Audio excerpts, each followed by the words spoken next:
Hey guys, before the video begins, I just want to say I'm trying out a new format for it, so please let me know if it works out for you. And if you like it, I'll end up using it for the 3-part video on getting custom entities in Dark Messiah that I'm still working on. I also want to quickly shout out the people that are sending me questions for the 1K subscriber special.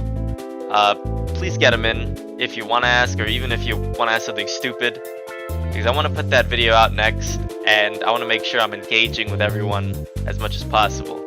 I've got at least 50 questions, both serious and jokey, and I think it's going to be a good time. I'm going to take them as serious as they will allow me to, so that's something to look forward to. But yeah, anyway, enjoy the video, and make sure you let me know what you think about the new format.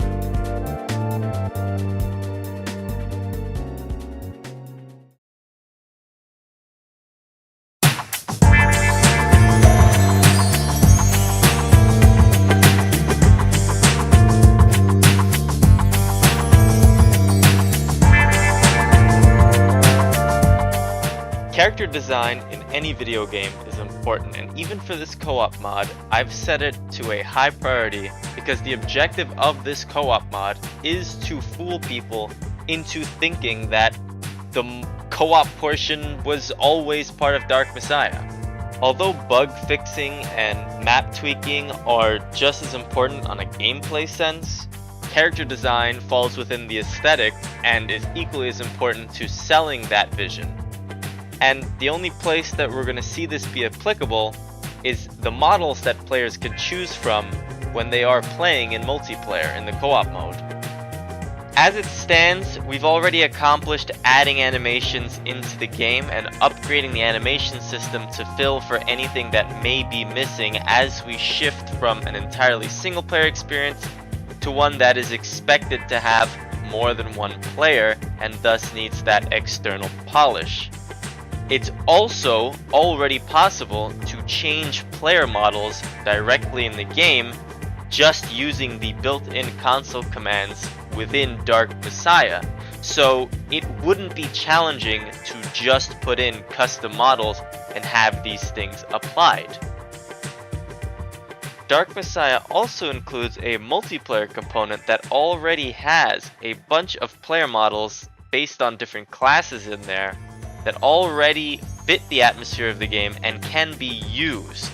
Plus, because they use the same skeleton structure as the general models that exist in the single player side, it wouldn't be difficult to just take the animations we already made and directly put them on those models and call it a day.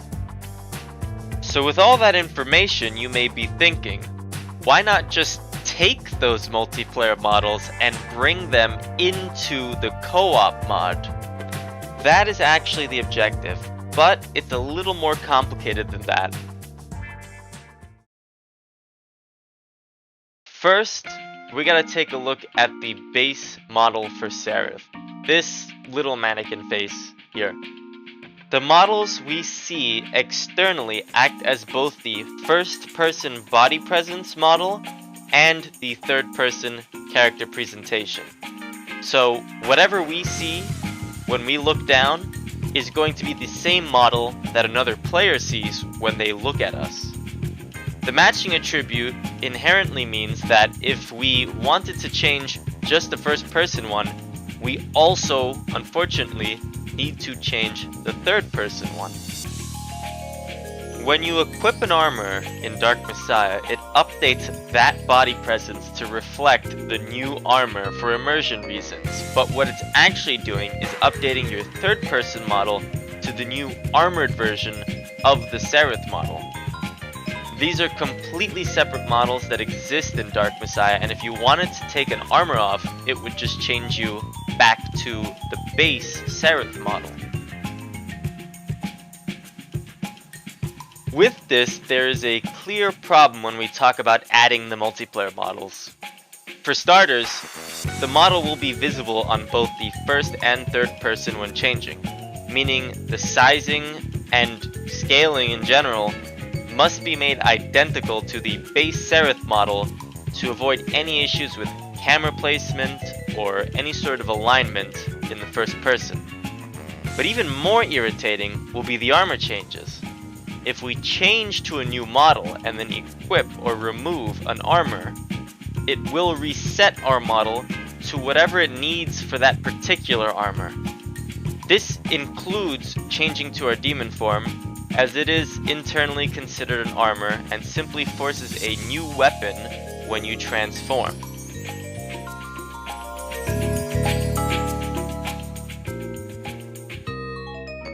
What the team and I have decided to do is to create a new model for each of the different armors that exist in Dark Messiah that the game handles. So there are a total of 7 different armors that you can, find on the floor. You can wear them, require skills.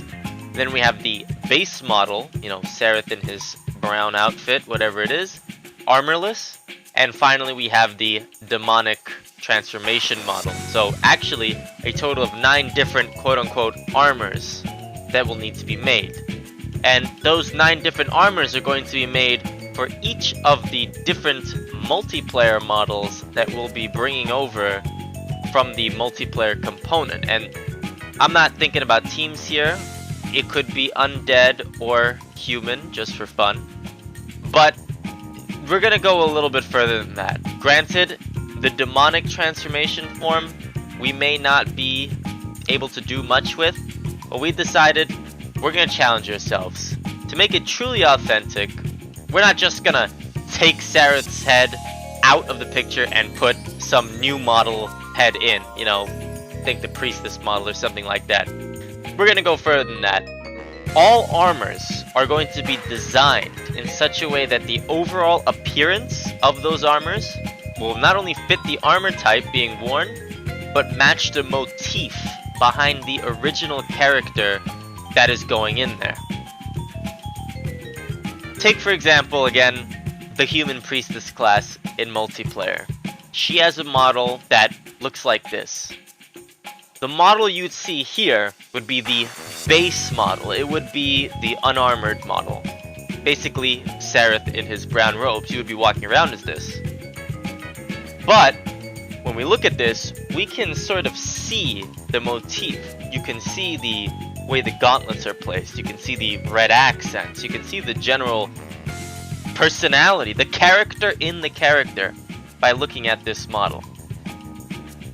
Now, if we all metaphorically close our eyes, because your eyes should be open watching this video, we should try to imagine what it would look like if we gave the priestess her wizard armor.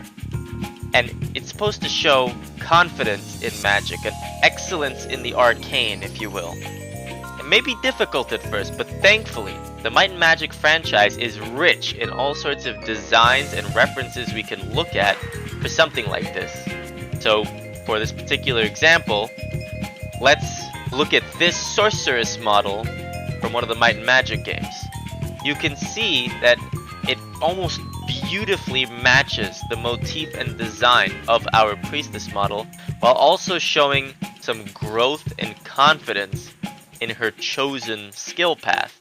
And this is sort of a direction that we want to go in, to really give into the environment, the storytelling, the atmosphere that is the Might and Magic franchise, and that is specifically Dark Messiah.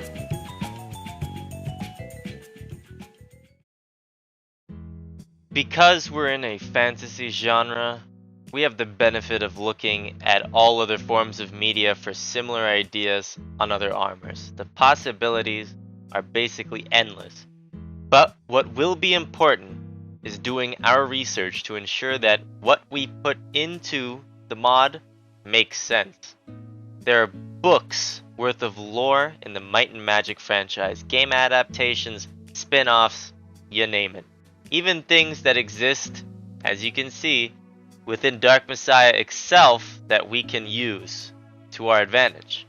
And it's just really fun to think about all this stuff, and I hope that we'll be able to show off some of the design concepts in the near future and, get that feedback.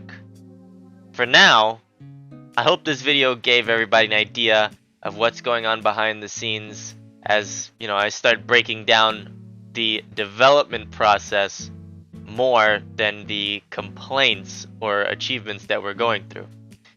And I appreciate you on top of that for stopping by, supporting the project by just listening to the video. It's always helpful. And I'll see you the next time whenever the next video gets sent out.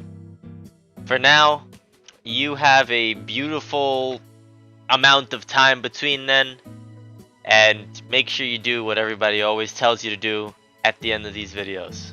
So, thanks again. You know the stuff, and take it easy.